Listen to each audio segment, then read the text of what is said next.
विद्यार्थी मित्रांनो, नमस्कार. मी राजेश खिस्ते सर. मला वाटतं तुम्ही 6वीला जे शाळेत आलात त्याच्यानंतर अद्याप तुम्ही येऊ शकलेले नाही आहात, पण तुम्हाला 7वीला किंवा सकाळ शिफ्टला शिकवणाऱ्या शिक्षकांच्या भेटी तुमच्या या ऑनलाईनच्या माध्यमातून झाल्यात. आता तुम्ही 8वीला आलेले आहात आणि आता दुपार सत्रातले जे शिक्षक असतील ते आता इथून पुढच्या काळामध्ये तुमचे ऑनलाईन तास घेतील. मित्रांनो, आता या वर्षीपासून तुम्हाला आणखी एक नवीन भाषा शिकायची आहे. त्याचं नाव आहे संस्कृत भाषा. आता तसा विचार केला तर संस्कृत भाषा ही काही तुम्हाला नवीन नाहीये, कारण का आपण बालपणापासून वेगवेगळी स्तोत्र म्हणतो. या स्तोत्रांच्या माध्यमातून संस्कृत भाषा म्हणजे काय आहे इतपत तरी आम्हाला नक्कीच माहिती आहे. फक्त आता इथून पुढच्या काळामध्ये आम्हाला काय करायचंय तर ही संस्कृत भाषा एक भाषा म्हणून शिकायची. आतापर्यंत आम्ही काय केलं, वेगवेगळी स्तोत्र म्हटली. आमच्यातल्या बऱ्याच जणांना त्या स्तोत्रांचा नेमका अर्थ काय आहे तेही माहिती पडलं नाही, पण आम्ही ती देवाची आहेत ते म्हणल्यानंतर आमच्यावरती चांगले संस्कार होतात हे माहिती असल्यामुळे आम्ही ती म्हटली आणि ही चांगलीच सवय आहे, यात वाईट काहीच नाहीये. पण इथून पुढच्या काळामध्ये आम्ही ज्या ज्या वेळी संस्कृत भाषेशी संबंधित, मग ते गद्य असेल, पद्य असेल, इतर काही नाटकासंदर्भानं काही एखादा उतारा असेल, ज्या ज्या वेळी आम्ही अशा प्रकारच्या काही संस्कृत भाषेशी निगडीत गोष्टी पाहणार आहोत त्यावेळी आम्ही एक अभ्यासक किंवा एक विद्यार्थी या दृष्टीनं या वाक्यांकडे, उतार्यांकडे, पद्यांकडे पाहणार आहोत. तर मित्रांनो, आपल्याला या वर्षीपासून संस्कृत भाषा जी शिकायची आहे त्याचं पुस्तक आत्ताच्या तासाला मी तुम्हाला काही शिकवणार नाहीये, तर फक्त आपण काय करणार आहोत की या पुस्तकाचा आपण परिचय करून घेणार आहोत किंवा संस्कृत भाषा म्हणजे काय हे थोडक्यात आपण समजून घेणार आहोत. तर एक लक्षात घ्या की संस्कृत भाषेमध्ये एक असं वचन आहे पहा, यया भाष्यते.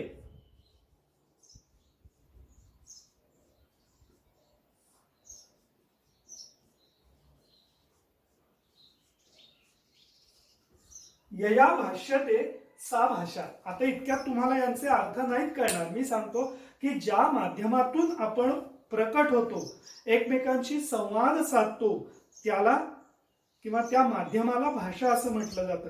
आता आपल्या सर्वांची मातृभाषा आहे मराठी, किंवा आपण अगदी पहिलीपासून इंग्रजी भाषेचाही अभ्यास करतो आहोत. पण मी आता म्हटलं तसं की आम्ही आतापर्यंत संस्कृत भाषा फक्त ही एक भाषा आहे किंवा आमच्या मातृभाषेची ती जननी आहे इथपर्यंत आम्ही अभ्यासला. आता जननी यासाठी म्हणायचं की आपल्या भारतातल्या बऱ्याच भाषांच्या बाबतीत असं म्हणता येतं की या भाषांचा उगम हा संस्कृत भाषेतून झालेला आहे. आपण बघू शकतो आपल्या मराठी भाषेमध्ये बरेचसे शब्द हे संस्कृत भाषेतून आलेले आहेत. आता आपल्या बोलण्यामध्ये ते इतके रूढ झालेत की आपल्याला ते वाटतं की ते मराठीत शब्द आहेत, पण वस्तुतः ते संस्कृत भाषेतून आलेले शब्द आहेत. आता संस्कृत भाषा या बाबतीत जर बोलायचं झालं तर सरला, सुबोधा, सरसा वगैरे अशी तिला बरीच विशेषणं दिली जातात. संस्कृत भाषेला देवभाषा, देववाणी असं म्हटलं जातं.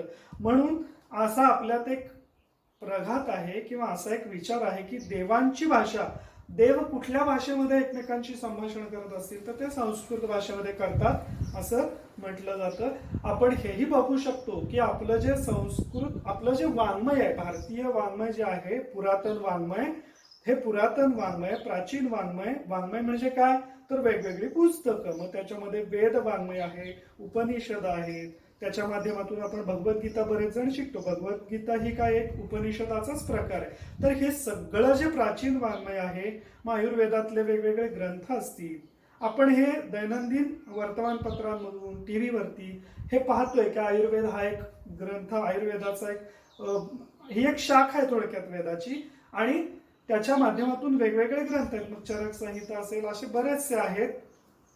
तर हे सगळे जे ग्रंथ आहेत हे सगळे ग्रंथ संस्कृत भाषेमध्ये रचले गेले.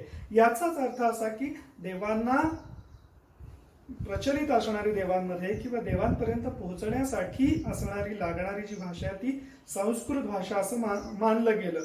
आणि दुसरा त्याचा एक भाग असा आहे की संस्कृत भाषा ही व्याकरणदृष्ट्या अत्यंत अचूक आहे. कुठंही तिथं तुम्हाला याचा एखाद्या शब्दाचा उच्चार असा आणि दुसऱ्या शब्दाचा तसाच असणाऱ्या शब्दाचा उच्चार वेगळा असं तुम्हाला कधीही दिसणार नाही.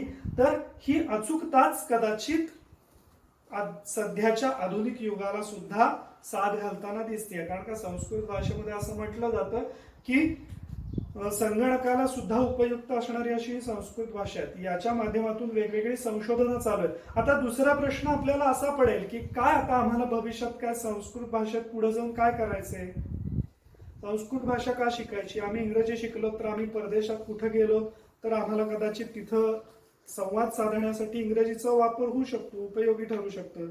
मराठी भाषा शिकायची का तर ती आमची मातृभाषा आहे, एकमेकांशी संवाद साधण्यासाठी ती उपयोगी पडते. मग संस्कृत भाषा का शिकायची याचं उत्तर तुम्हाला 10वीला गेल्यानंतर सुद्धा मिळेल. आणि आता सांगायचं तर संस्कृत भाषेचा उपयोग आपल्याला भविष्यात खूप काही करताना होऊ शकतो. याचं उत्तम उदाहरण म्हणजे जी मुले BA-MS करतात, आयुर्वेदाची जी डिग्री घेतात, त्याच्यासाठी त्यांना संस्कृत भाषा अत्यंत आवश्यक असते. का तर आयुर्वेदाचा अभ्यास करायचा म्हटल्यानंतर संस्कृत आलंच पाहिजे. वेगवेगळ्या केमिकल कंपन्यांमध्ये सुद्धा काही रसायनं अशी असतात की ज्याचा वापर किंवा त्यांचं जे मिश्रण केलं गेलं ते आमच्या प्राचीन भारतीय ग्रंथांमध्ये त्याचे उल्लेख सापडतात. मग अशा वेळी आम्हाला संस्कृत भाषा यायला पाहिजे. प्रत्येक ठिकाणी तुम्हाला माहिती असेल आपण जो शून्य वापरतो, शून्य हा अंक वापरतो, तो भास्कराचार्यांनी जगाला दिलेली म्हणजेच प्रायः आपल्या भारताने जगाला दिलेली ती देणगी आहे शून्य म्हणजे. अशा बऱ्याच गोष्टी आहेत की ज्या या संस्कृत भाषेतून आपल्याला शिकता येऊ शकतात. त्याचा संस्कृत भाषेचा उपयोग फायदा शिकण्याचा आपल्याला भविष्यात खूप वेळा होऊ शकतो. मग भौगोलिक क्षेत्रात जरी आपण गेलो तर वेगवेगळ्या ग्रहांविषयीच्या पद्यरचना आपल्या भारतीय प्राचीन ग्रंथांमध्ये आपल्याला दिसून येतात. अशा बऱ्याचशा गोष्टी आहेत की ज्या संस्कृत भाषेच्या माध्यमातून आपल्याला शिकता येतात. म्हणजे संस्कृत भाषा ही प्राचीन भाषा जरी असेल तरी ती अर्वाचीन म्हणजेच सध्याच्या काळामध्ये सुद्धा तितकीच उपयोगी ठरणारी भाषा आहे. आता दुसरी गोष्ट सांगायची म्हणजे पहा की आमचं शरीर तंदुरुस्त राहण्यासाठी आम्ही काय करतो, व्यायाम करतो. आमचे अंतर्गत पोटातले जे अवयव आहेत ते चांगले राहण्यासाठी आम्ही काय करतो, योगा करतो. किंवा आमचं मन शांत राहण्यासाठी आम्ही काय करतो, योगा करतो, चिंतन मनन करतो, ध्यानधारणा करतो. पण आमची जीभ किंवा आमची वाणी ही चांगली राहण्यासाठी आम्ही काय करायला पाहिजे, त्याच्यासाठी कुठला व्यायाम आहे तर त्याच्यासाठी व्यायाम असणारी भाषा म्हणजे संस्कृत भाषा. कारण का आमच्या जिभेला वळण लागण्यासाठी, आता टंग ट्विस्टर आपण इंग्लिशमध्ये किंवा मराठीमध्ये टंग ट्विस्टर असे बरेचसे शब्द असतात. कच्चा पापड पक्का पापड पटपट म्हणू शकत नाही, अशा बऱ्याच गोष्टी आहेत. तर बोलताना आपले उच्चार स्पष्ट शुद्ध समोरच्याला सहज समजतील अशा प्रकारचे होण्यासाठी संस्कृत भाषा आम्ही शिकली पाहिजे. आता फक्त एवढंच आहे का की पाठांतर करून भागणार आहे का संस्कृत भाषेचं?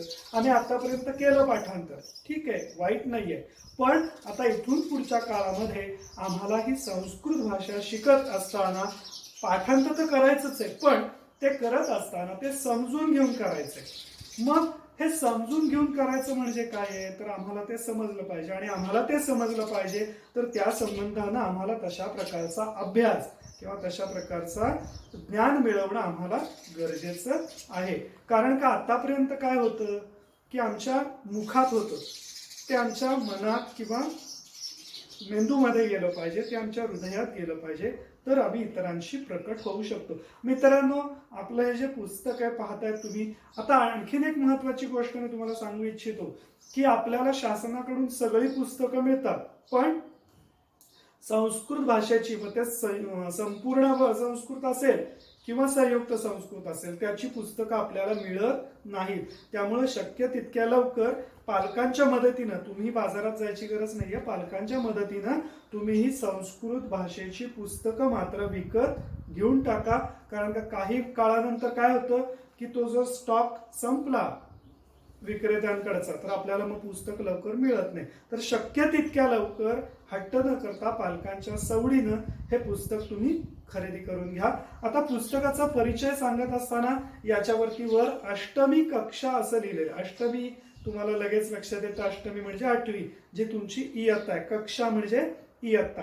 त्याच्यानंतर संपूर्ण संस्कृतम. आता संयुक्त बाल ज्यांची भाषा आहे हिंदी आणि संस्कृत असं घेणारे जे विद्यार्थी असतील त्यांच्या इथे फक्त फरक काय असेल तर संयुक्त संस्कृतम असं असेल. आणि तुमचं पुस्तकाला तुमचे जे नाव दिलेलं आहे ते खूप छान दिलेलं आहे. पहा, आमोदहा.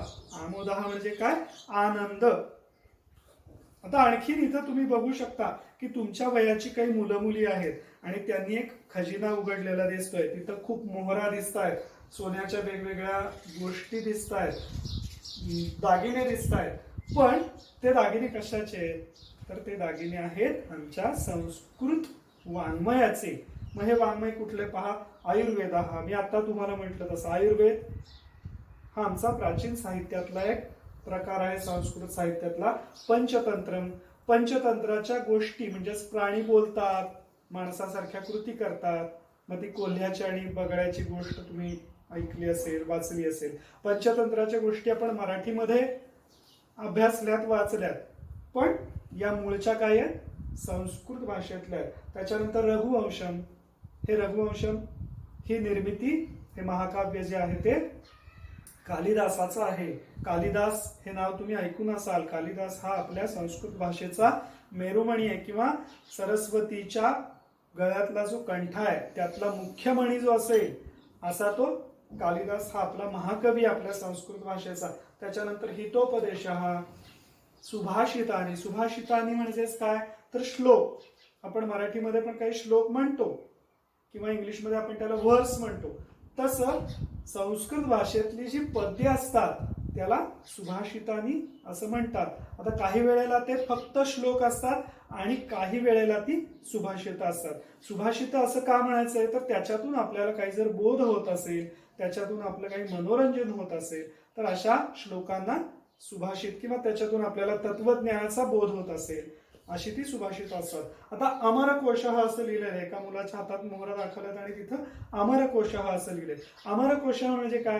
तर एका शब्दाला समानार्थी अनेक शब्दांची निर्मिती या अमरकोश ग्रंथामध्ये करण्यात आलेली. अमरकोशामध्ये आणि गंमत अशी आहे पहा की ती निर्मिती सुद्धा जी आहे ती पण पद्यमय आहे. म्हणजे ते किती अवघड आहे पहा. जे आम्ही समानार्थी शब्द लिहा म्हटलं तर 2-3 लिहू शकतो, पण एकेका श्लोकामध्ये, एकेका ओळीमध्ये, 2-2 ओळींमध्ये पद्यमय एका शब्दासाठी अनेक शब्द किंवा काही ठराविक संख्येचे शब्द पद्यात त्याची रचना या अमरकोश ग्रंथामध्ये केलेले. भविष्यात आपल्याला या सगळ्या गोष्टींचा अभ्यास करायचा आहे. फक्त एक लक्षात घ्यायचंय की भाषा नवीन आहे. मग आता आम्हाला कसं जमेल?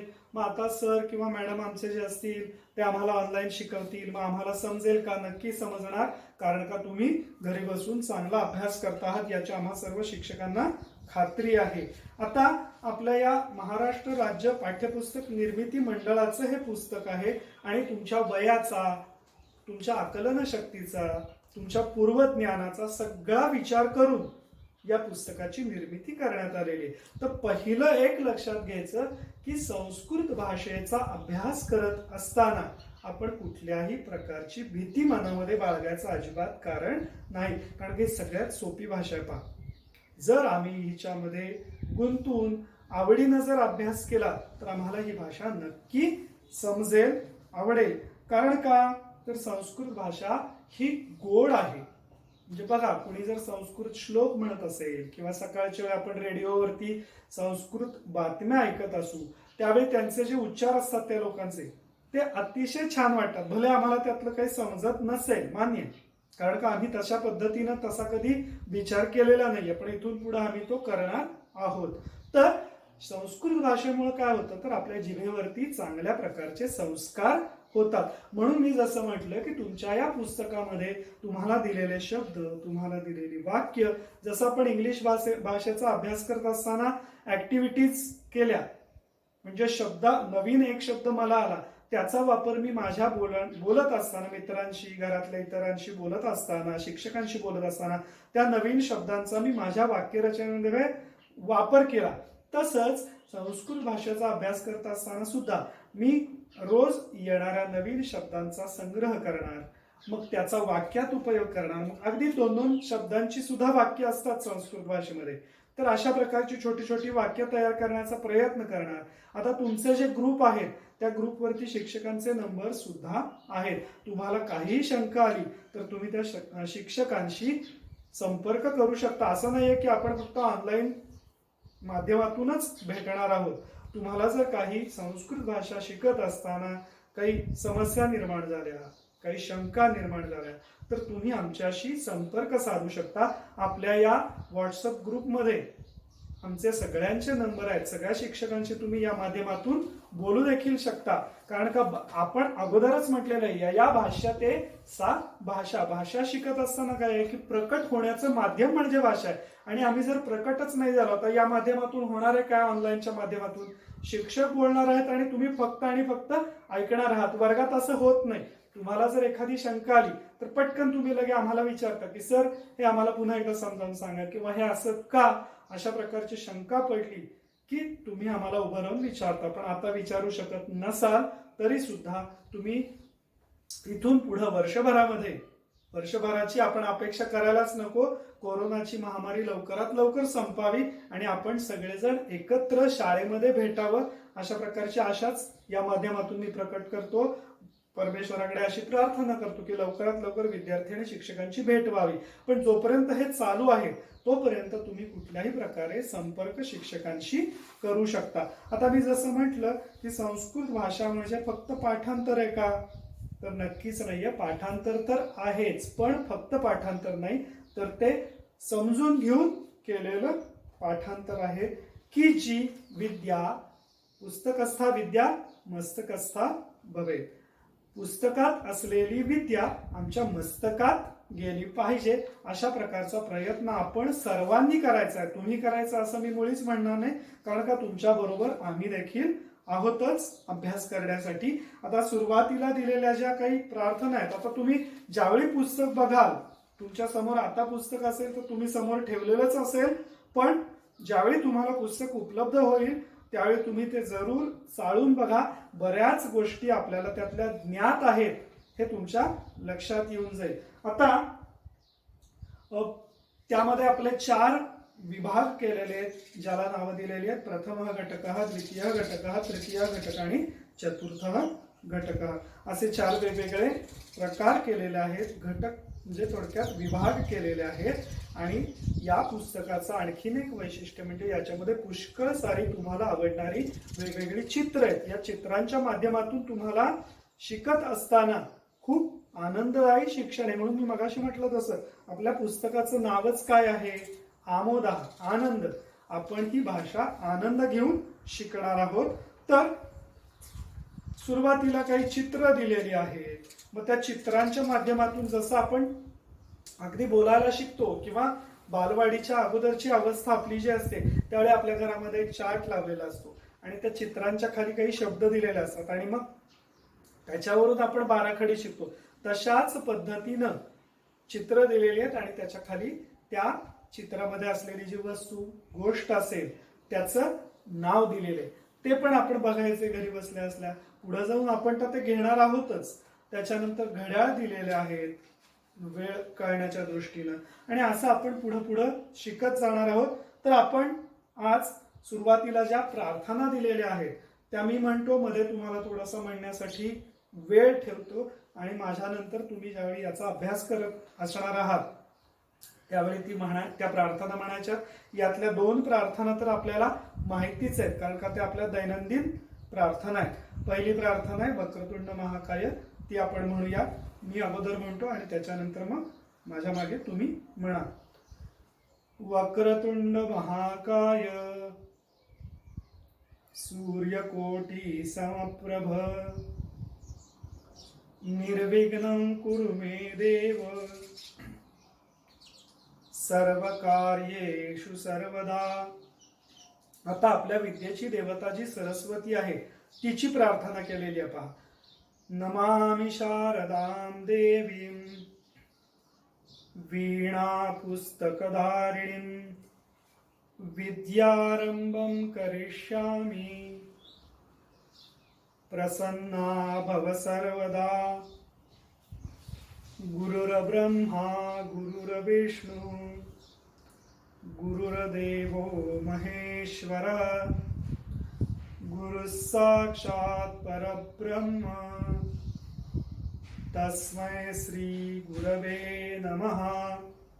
आता शेवटी जे आहे ते संस्कृत भाषेचा अभ्यास करणाऱ्या लोकांचं कौतुक याच्यामध्ये केलेलं आहे पहा. त्यामध्ये काय म्हटलंय पहा, संस्कृतम ये प्रशंसन्ति संस्कृतिम स्वदेशम ये च शंसन्ति धन्यम जीवन्ति ते नराः. या प्रार्थना दररोज म्हणा की जेणेकरून या पाठ होऊन जातील. आता या प्रार्थना ज्या आहेत त्या केवलम कंठस्थीकरणार्थम असं त्याच्यावर लिहिलेलं आहे. म्हणजेच काय की या फक्त आपण पाठ करायच्या आहेत. याच्याविषयी याच्या संदर्भानं तुम्हाला कुठले प्रश्न परीक्षेमध्ये विचारले जाणार नाहीयेत हे लक्षात घ्या. त्यामुळे या प्रार्थना मनोमन डोळे मिटून ज्यावेळी आपल्या पाठ होतील त्यावेळी आपण जर म्हटल्या तर आपलं मन शांत होण्यासाठी, आपलं चित्त एकाग्र होण्यासाठी याचा नक्कीच फायदा होणार आहे. ज्यावेळी तुम्हाला पुस्तक उपलब्ध होईल किंवा आता सध्या जर तुमच्याकडे पुस्तक असेल तर ते जरूर चाळून बघा. आता याच्यामध्ये पहा, प्रतिज्ञा आपल्या सुरुवातीला ज्या प्रत्येक पुस्तकांमध्ये असतात, आता यातली प्रतिज्ञा जी आहे ती सुद्धा काव्य रूपानं आपल्याला देण्यात आलेली आहे. त्याचबरोबर संविधान जे आहे ते सुद्धा संविधानाची जी प्रास्ताविका आपण ज्याला म्हणतो प्रस्तावना, ती सुद्धा संस्कृत भाषेमध्ये दिलेली आहे. हे याचं वेगळेपण आहे. त्याचबरोबर आपल्या बोर्डाचे म्हणजे अभ्यासक्रम मंडळाचे जे संचालक आहेत डॉक्टर सुनील मगर यांची प्रस्तावना तीही आपल्याला संस्कृत भाषेमध्येच दिलेली आहे. म्हणजे थोडक्यात काय आहे की आपण संस्कृत भाषा का शिकली पाहिजे, कशा पद्धतीनं त्याचा अभ्यास केला पाहिजे याचं ज्ञान आपल्याला हे पुस्तक चाळल्यानंतर जरूर होईल. जरी काही शंका तुमच्या मनामध्ये उत्पन्न होत असतील तर जरूर शिक्षकांशी तुम्ही संपर्क साधा. धन्यवाद.